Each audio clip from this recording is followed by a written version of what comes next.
Olá pessoal, nessa aula vamos falar sobre objetos de valor, ou no inglês Value Objects.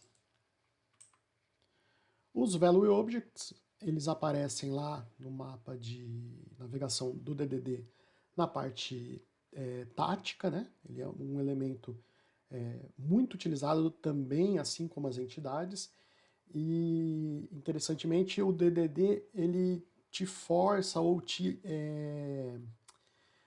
orienta a tentar usar muito objeto de valor. O objeto de valor enriquece muito o nosso modelo. O que é o objeto de valor, assim, de fato? Ele mede, quantifica ou descreve alguma coisa no nosso domínio. A identidade dos objetos de valor são baseadas na composição dos seus valores. É por isso que eles, em algumas implementações, também são chamados de componentes. Eles são imutáveis, ou seja, você não troca o valor dele, a não ser que você instancie ele novamente. O que acontece é, se eu vou trocar um objeto de valor, se eu vou trocar os valores, né, de um objeto de valor, na verdade eu estou criando um outro objeto de valor. A comparação ela é geralmente feita através dos valores que compõem o objeto.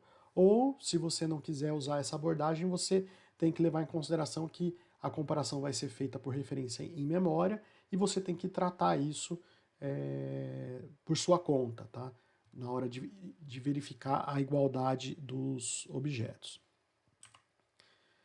Os objetos de valor podem ter métodos, mas que não possuem efeitos colaterais, métodos para calcular coisas, e nunca métodos que vão alterar o status do próprio objeto. Tá? Objetos de valor conhecidos. Então, no .NET, se você olhar para as classes string, datetime e timespan, vocês vão observar que elas são objetos de valor clássicos, objetos de valor definidos aí em tipos primitivos da linguagem. Por quê? Porque se você pegar a string, ela vai ter uma infinidade de métodos para você lidar com string. A mesma coisa acontece com datetime e timespan. Então, ela é um conjunto, pega o datetime, por exemplo, ele é um conjunto de valores. Então, dentro de um datetime eu tenho a informação do dia, do mês, do ano, da hora, do minuto, do segundo, do milissegundo e do time zone. Acho que é isso, pode ser que tenha mais coisa lá. Mas enfim, você tem um conjunto de valores que está representado numa estrutura interna ali, e você tem uma série de métodos que ajudam você a fazer cálculos com esses valores, ou cálculos entre diferentes objetos de valor do mesmo tipo, né, entre diferentes date times. Então, o interessante aqui é você identificar no seu modelo se você encontra estruturas parecidas com essa, ou que possam ser identificadas como estruturas desse tipo. Tá? Então, no shared kernel, a gente tem já uma definição do objeto de valor.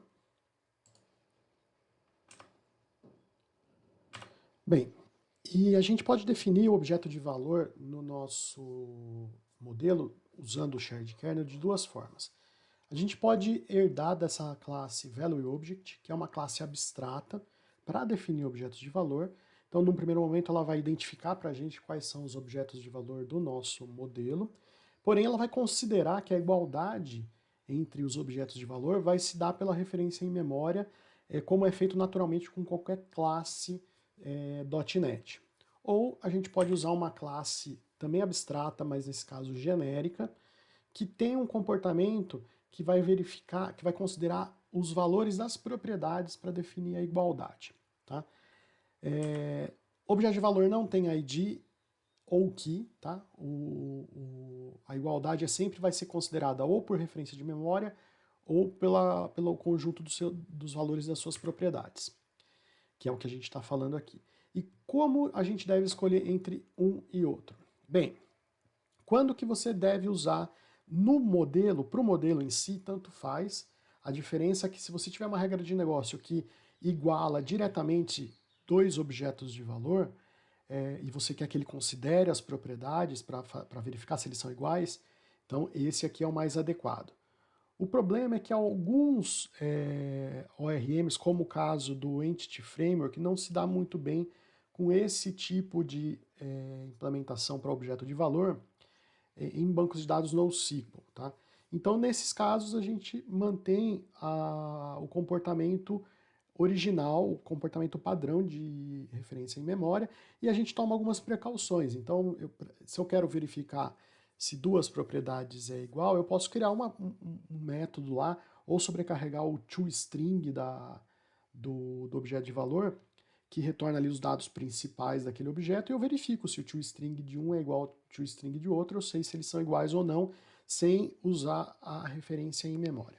Para o nosso modelo em si aqui, que é mais simples, a gente pode usar a primeira opção aqui, a gente não vai ter problema, e a gente não tem tanta necessidade de verificar essa questão da igualdade entre os objetos de valor. Em cenários onde isso é importante, vale uma reflexão maior, vale explorar mais as possibilidades de você usar o value object genérico aqui, que vai te dar um retorno mais fiel da igualdade desses objetos. A gente, com NHibernate em bancos de dados SQL, isso aqui funciona muito bem. Tá? Mas no nosso shared kernel a gente tem as duas opções. Eu só oriento que, se for usar o Entity Framework, a princípio evite de usar o value object genérico. Quais são os candidatos a objeto de valor que a gente pode ter num domínio? Valores monetários, por exemplo, um valor onde eu tenho que representar uma moeda e um determinado valor, por exemplo aqui 5 mil reais. 5 mil reais é diferente de 5 mil dólares, por exemplo. Então, veja que o objeto de valor é o conjunto entre a moeda, né, a representação monetária aqui, e o valor em si. Intervalos de datas, então períodos, podem ser bem representados através de objetos de valor. Endereço é um exemplo clássico, então eu posso extrair a estrutura de endereço para um componente que vai ser um objeto de valor. O objeto de valor, o DDD, ele orienta a gente a usar o máximo possível. E, portanto, a gente vai identificar e vai implementar alguns objetos de valor aqui no nosso modelo. Vamos voltar lá no Visual Studio. E partindo aí da última aula, a gente está aqui com o modelo Churras feito até agora com entidades e associações. O primeiro objeto de valor que a gente já pode identificar aqui é o período. Período é um intervalo de datas. Então a gente pode pegar aqui e aqui em cima no nosso Churras Domain Model, a gente pode criar uma nova pasta aqui. E essa pasta a gente pode chamar ela de Value Objects. Então a gente deixa separado os objetos de valor das nossas entidades. Eu vou criar uma nova classe aqui dentro. E essa classe vai se chamar período. Ela vai ser pública. E ela vai herdar de Value Object. Ele não encontrou aqui o namespace, mas eu posso pedir para ele adicionar para a gente. Se a gente analisar essa classe, a gente vai ver que ela está em um arquivo onde tem duas classes, tá? As duas opções de Value Object que a gente falou há pouco. Essa primeira, ela implementa essa interface não tem nada lá dentro, é mais para marcar e a gente saber o que são os objetos de valor. E o importante aqui, para essa implementação, é que ele tenha um método chamado clone, que vai basicamente invocar esse memberWise clone, que é um objeto privado, é um método privado aqui que a gente tem dentro de qualquer classe .NET, e que ele faz uma cópia rasa do objeto, ou seja, ele pega todas as propriedades, ele cria um novo objeto baseado no objeto atual, usando todas as propriedades que estão ali dentro. Então, é útil esse método para objetos de valor quando eu tenho que fazer cópias, porque é comum, por exemplo, a gente vai ver o endereço do dono da casa, eu quero trazer ele para o evento para manter o histórico. Nesse caso, eu não quero que ele aponte para o mesmo objeto em memória do endereço do dono da casa, eu quero que ele crie uma cópia, porque esses dados vão ser persistidos independente do dono da casa. Tá? Então, esse é um exemplo de onde esse tipo de método aqui vai ser útil. E aqui embaixo a gente tem uma classe escrita por Jimmy Bogard, que é uma referência também muito importante aí no mundo do Domain Driven Design, e ele implementou, aqui tem a implementação dele, aqui tem o blog da onde essa implementação foi retirada, que faz exatamente aquilo que a gente falou, que é considerar as propriedades do objeto que herdar dessa classe aqui, os valores dessas propriedades para comparar, para definir a igualdade do objeto de valor. Essa é uma implementação mais complexa de objeto de valor, e como eu disse anteriormente, ela tem funcionado muito bem com o NHibernate em bancos de dados SQL. Com o Entity Framework, a gente identificou alguns problemas e é orientado a gente não modificar o comportamento de igualdade para objetos de valor. Então a gente acaba usando aqui essa classe base que é bem mais simplificada. Então, uma questão de avaliação, de estudar qual é o cenário que é melhor para você. Bem, o que tem que ter no período? No período vão ter duas propriedades, as duas datetime. Então, o período é início e fim.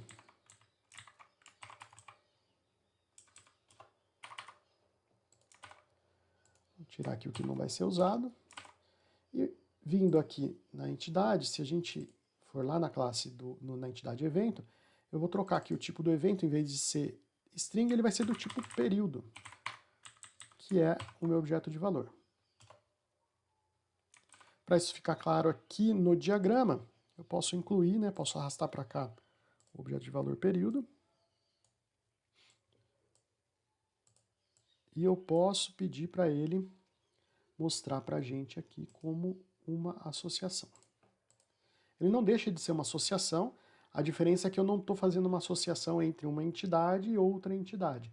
Eu estou fazendo uma associação entre uma entidade e um objeto de valor, o que é muito conhecido como componentização. Tá? Que mais que a gente pode transformar em objeto de valor? O endereço do colega. Então, vamos criar uma nova classe aqui em Value Objects. Vamos chamar ela de endereço.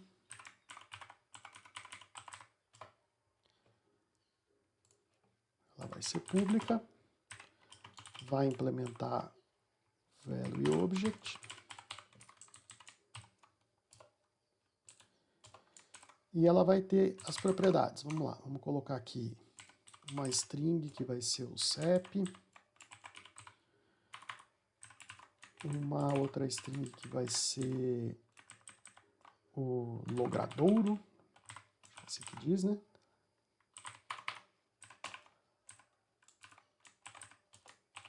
Aí a gente vai ter o bairro.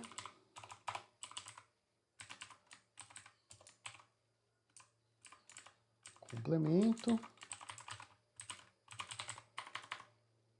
Aqui acho que ficou faltando o número, né? O logrador é a rua, né? Rua, avenida. O número, bairro, complemento. Que mais? Cidade, estado.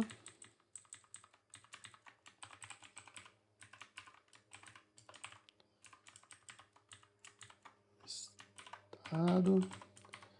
E por fim, uma coisa que pode ser interessante é a gente ter aqui coordenadas geográficas, né? Então, imagine que a gente queira deixar preparado o nosso aplicativo para lá na frente integrar ele com algum aplicativo de mapa ou tipo Waze ou Google Maps, para que a pessoa, quando for se dirigir até o evento, né, até o endereço do evento, se ela não souber exatamente onde é, ela possa usar um aplicativo para ajudar, e a gente pode fazer essa integração entre o nosso aplicativo e um aplicativo de mapa. Aí a gente pode colocar aqui um double latitude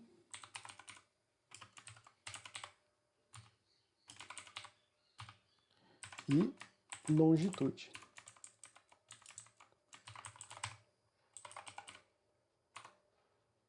Tá? É um exemplo de como que você pode evoluir. E aí, esse caso aqui, é interessante talvez que ele seja um outro objeto de valor. Então, vamos ver se vou remover ele daqui. Na verdade, eu vou fazer o seguinte.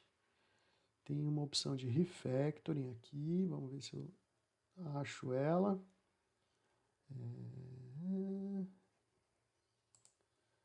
Eu quero extrair,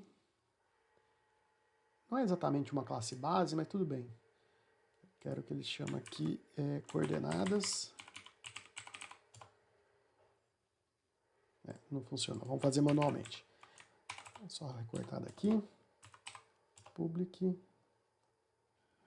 class coordenadas. Ele também é um value object e ele tem essas duas propriedades. E aqui eu posso ter coordenadas com o mesmo nome, sem problema nenhum. Então veja que a composição ela pode ter vários níveis, eu não preciso estar fixado num nível só. E aqui eu quero que essa classe fique em um outro arquivo. Aqui, ó. Move type to coordenadas.cs. Acabou que ficou com duas. Ele tinha criado a classe, mas sem nada dentro. Vamos apagar ela e vamos renomear essa aqui. Então veja, o endereço ele é composto pelo CEP, logradouro, número, bairro, complemento, cidade, estado e um conjunto de coordenadas. Então, se a gente olhar aqui no nosso diagrama, a gente pode mostrar aqui o endereço como... Primeiro a gente tem que alterar, né? Que aqui ainda está como string, então eu tenho que trocar ele para endereço.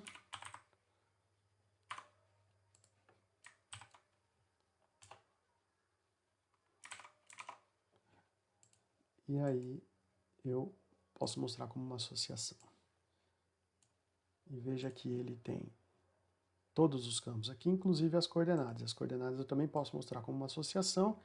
E aí eu tenho essa cascata de objetos de valor aqui no meu modelo, que representam a estrutura de um endereço com as coordenadas. Tá? Então esse é o tipo de modelagem clássica e típica do Domain Driven Design, que permite essa componentização, e isso ajuda muito. Aqui tem uma questão que é o seguinte: se for uma regra de negócio, eu posso colocar o endereço do dono da casa aqui no evento para manter o histórico caso esse colega aqui mude de endereço no decorrer da vida dele. Mas em conversa com o Domain Expert, a gente achou que isso não seria necessário agora, não tem tanta necessidade disso, porque a gente, por enquanto, não vai ficar usando dado histórico para, principalmente endereço de evento, para nada. Então seria uma perda de tempo e de esforço duplicar o endereço aqui no evento. Mas é uma possibilidade, veja que em alguma outra realidade você poderia estar replicando, criando um endereço aqui, toda vez que o dono de um colega cria um evento, ele automaticamente é o dono da casa, a gente já poderia trazer o endereço dele para o evento, e aí aquilo ficaria registrado historicamente ali. Tá? Mas é uma escolha que a gente pode deixar em aberto, e lá na frente a gente pode decidir se fica bom assim ou não.